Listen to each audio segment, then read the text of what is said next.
welcome everybody to Turning Everything to Gold with Zenzi and Luna. Today we're going to focus on the crown chakra, which is right at the top of the head, associated with the color purple, typically violet, but I always like to do the trifecta of gold and white. I think white is such a powerful high vibration. This is a really powerful connection to spirit and bringing in that divine self and connecting with the divine presence. I like to also say it calls in that higher connection to your higher self as well. So Luna, give us some what happens when the crown is maybe blocked, and how can we work on opening it, and then we'll move into the stones that assist. I would say the number one symptom that the crown is blocked, it would be depression.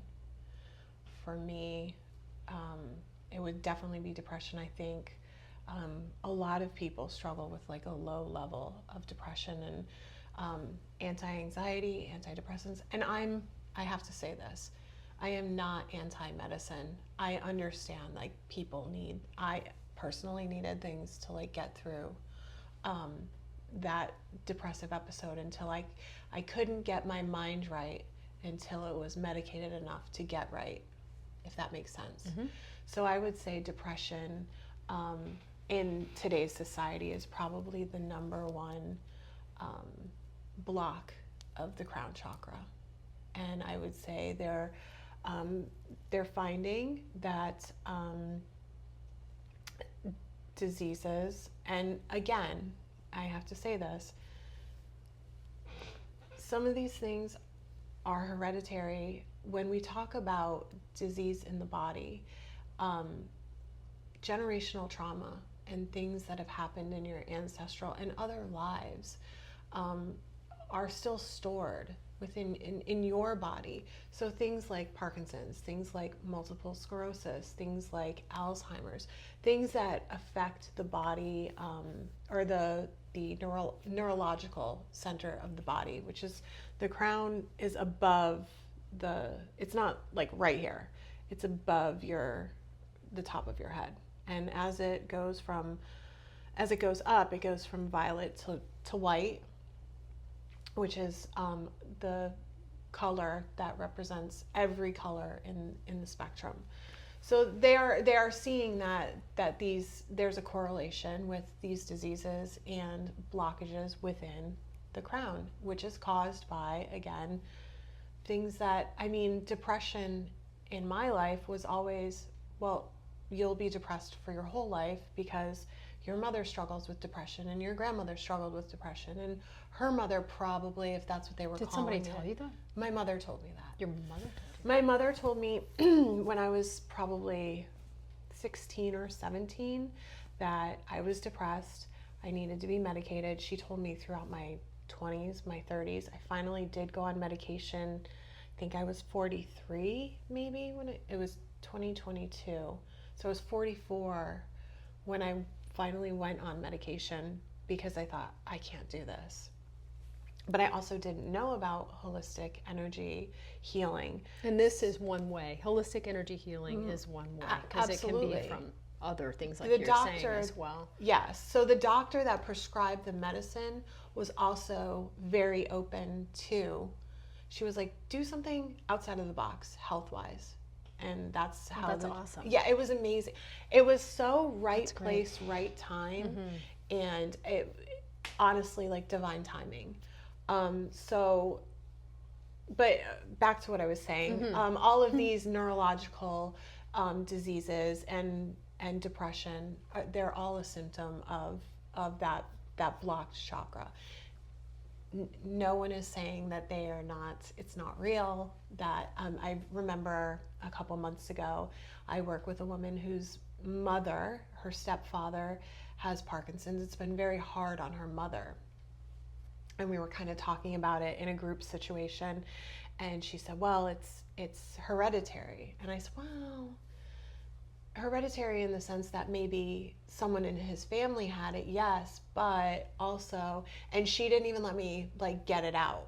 Like It's another viewpoint. You're coming from a different which viewpoint. is not of what it. she wanted to hear. She wanted me, which is totally fine. She wanted me to empathize and be like, oh, that's really hard. And which, yes, of course. Like, I can only imagine being someone's caregiver, and watching them slowly deteriorate. But, you know, just didn't want to hear another point of view. But there have been people that have gotten their multiple sclerosis, MS, in remission based on not medicine, but based on doing energy work and healing therapies and acupuncture and all of these other holistic modalities. modalities Yes. put together. Absolutely. And when you're working with medicine, mind, body, spirit, when you're you know, working all of that together, I'm not saying this is like cure your brain cancer with, you know, getting your crown chakra cleared. No, get the chemotherapy. You've got to kill the tumor, you know, like listen to your doctor. Listen, You're just talking yes. about I'm just saying there's different options to that try. you can do hand in hand. And I found that the best doctors that I've had, because also my doctor who does my diabetes care, which my diabetes is pretty non-existent. All my labs are normal. 6 years ago, you experienced diabetes, but they're not I yours. experienced it. That's They're right. not yours. I experienced diabetes. It was it's done? quite an experience. Not one I want to go And we're through closed again. that. We're past that. Yeah, that it's door now. totally, you know, everything is normal now, and I don't, you know, I don't have to be on medicine for the diabetes. The same thing with depression. I was on Prozac for 2.5, almost 3 years, and then I was like, okay, I'm ready to go off it. It was definitely Puppies coming to visit. yeah. Hi, puppies. Hi.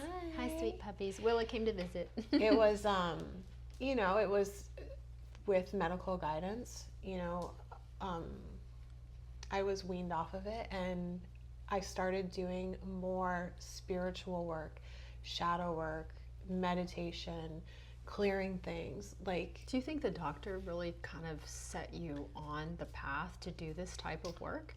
Because however that work was a beautiful integration to, yes, do I this. think the support of it. But also, why don't you try this? Because it could Yes. be another method that could assist you. So that's well, pretty. yeah. Well, that's it was the support of it, because I would say in the past, and I just had this thought the other day. In the past, if I had gone to a family member, I say my mother because she is the family member that's been with me the longest, or even my brother and my sister to a certain degree. She would not anymore, but definitely my mother and my brother. And I said, oh, I'm going to do this instead of this. It would be just shot down now. That's ridiculous. You're going to try But this another method, woman- and they wouldn't. and want they you to, wouldn't they would support shoot it that. down. Okay. Yeah.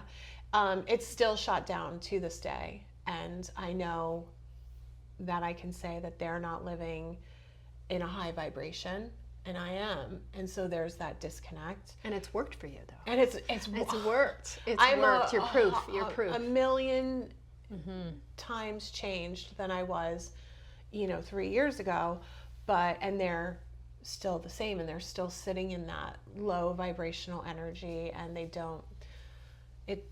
We could do a whole. We're going podcast to do about another it. We'll do podcast one this, about because yeah, a lot of family this trauma. is a lot of the work is done from growing up. A lot Yeah. of those doing your own personal healing Yes. from trauma experiences growing up. It's just part so of it. yeah. So I would say the support of that it was 100%. Got you. Helped assisted you to It get on this assisted path. me, yeah. Because it gave you something else to look at too. And I want to say something with the spirit, working on that mind body spirit connection, which is spirit connecting with the crown chakras. What we're connecting with right now is you can work on the body and you can work on the mind, but when you are not engaging or working on a spiritual sense, then it's almost like that spark or that flame, it's not balanced. There's not balance in things that go on there. And when you can really open up that connection, that crown chakra, then passion and the depression, because it's just like, if you've got everybody has gifts, everybody does, even if someone says I don't. Yes, we all do. Yes. We're processing, maybe they're covered or maybe you haven't tapped into it. Some are very apparent, like I'm just an amazing singer, or somebody's practiced very long to become, really fantastic singer. But some people just have these gifts that are very apparent, and we all have them. But when we start tapping into that crown chakra, it really helps to align you with your spiritual gift, your spiritual mission, but it brings in such an overwhelming sense of love and support and healing, and you're connecting with your intuition, but it's really this super divine spiritual path that opens up before you. The dog is just sitting with us, so if you hear any little tap taps, it's her kind of walking around, just figuring it out. We're gonna sit here. I think she just wants some love. Everybody does. Yep. But talking about the depression, I do want to say this: everyone has these spiritual gifts, and what I'm alluding to is that works a lot with the sacral chakra, which we talked about, which is the womb and creative, connected with the color orange, about passion, inspiration, creativity. But when we use the crown and we use our spiritual gifts and we're moving forward with these spiritual gifts, she's so cute. It really can take us into a place and pulling us out of the depression, because it puts your focus and your energy into this spiritual path and mission. And I feel like part of that comes from, what am I supposed to do? What am I called to do? And it really helps to align with what our blueprint is of why we're here. And that's the crown chakra. And really. I would say that the crown chakra, in the reading that I've done, really, when you get to a certain age in your life, and that's kind of early to mid 40s, and you're kind of looking at all the things you've done, you're kind of asleep in your 20s, your 30s, and then you get to your 40s and you're like, you're just kind of looking and you're like, what is all of this? And and then you're looking for a purpose. And she's so cute. And that's really what the crown chakra is like getting in touch with the purpose and what you're called to do. It brings such a sense of peace. Yes. And if you're not utilizing your spiritual gifts, your gifts that you're given, or developing these gifts, then that can create a sense of depression as well, because it is so important that we use these gifts. It's just like having a muscle that you have in your body, and if you don't use it, that it'll kind of feel like, oh, I've had people say, oh, I don't have any gifts. Yes, you do. Yeah. You just, we got to uncover it a little bit, open up all the energy of the body, and then call it in, because you have to ask to receive it, and then really start utilizing and following your heart, using your intuition, and then aligning this. Because when you start filling the heart and the spirit, and you start pouring into your spirit, it's so rewarding, it's so filling. It's spiritual filling is the happiest place that you will be able to be. And so that's the balance of the points. I always say the sacred geometry, the points of the triangle, the body, mind, and spirit. The top of that point is the spirit. So filling that is super important. What stones assist in the strengthening or opening up or connection with the crown chakra? Okay, so the one that you mentioned for third eye is the one that I really like for the crown, and that's selenite. That's also really good for the crown too. Yes. And then the Herkimer diamond. Every time in a session, if I have that, I have a really big piece. Yeah. It's wrapped in copper, but it's just super powerful for the crown. Yeah, it creates that diamond energy, which is really all the colors of the rainbow. So it really works with all the energy of the body. So, yep. What other stones work really well? Oh, amethyst. Love amethyst. I love amethyst. I think with chakras, like the color of the stone, kind of sometimes, most times, more times than not, tend to go with what you're looking for. So I have skolcite, which is I'm a Libra, and it's very white, and it's kind of marbled howlite. It's kind of similar to howlite. Kind of looks like and I love, just for my birth sign, it's a really good stone to use. So the white stones purple stones. I'm sure I'm not saying it right, but it's called, I want to call it shugilite, but sugilite. Shungite? No, not shungite. It's Sugilite. And it's like... You sure it's not? No. It's not shungite. Okay, Shungite now I is... want to... Holy shoot!